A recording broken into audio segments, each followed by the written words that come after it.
Deputy commissioner Gujranwala Naveed Ahmad ने Gujranwala teaching अस्पताल का तफसीली दौरा किया। दौरे के मौके पर इन्होंने अस्पताल के तमाम शोबाजात, trauma centre, emergency OPD, dengue ward, gynae OPD, pharmacy और पर्ची काउंटर शामिल हैं का तफसीली मुआयना किया।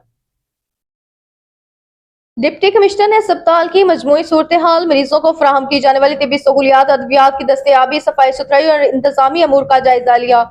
इन्होंने मुख्तलिफ वार्ड्स में मरीजों से मुलाकात भी की और इन्हें दरपेश मसाइल सुने। डिप्टी कमिश्नर ने अस्पताल में गैर जरूरी रश के खात्मे, मरीजों को बर वक्त तिबी सहूलियात की फराहमी और सर्विस डिलीवरी में बेहतरी के लिए medical superintendent doctor Atiq Ahmad को खुसूसी हिदायत जारी की। इन्होंने कहा डॉक्टर और पैरामेडिकल स्टाफ की हाजिरी भी चेक की और अमले को ड्यूटी में मुकम्मल हाजिर और जिम्मेदारी का मुजाहिरा करने की ताकीद की। डिप्टी कमिश्नर ने कहा कि शहरियों को मियारी सेहत की सहूलियात की फराहमी वज़ीर आला पंजाब और जिले इंतजामिया की अव्वलीन तरजीह है और अस्पताल इंतजामिया को हर मुमकिन सहूलियात की फराहमी यकीनी बनानी होगी। किसी किस्म की गफलत या कोताही बर्दाश्त नहीं की जाएगी।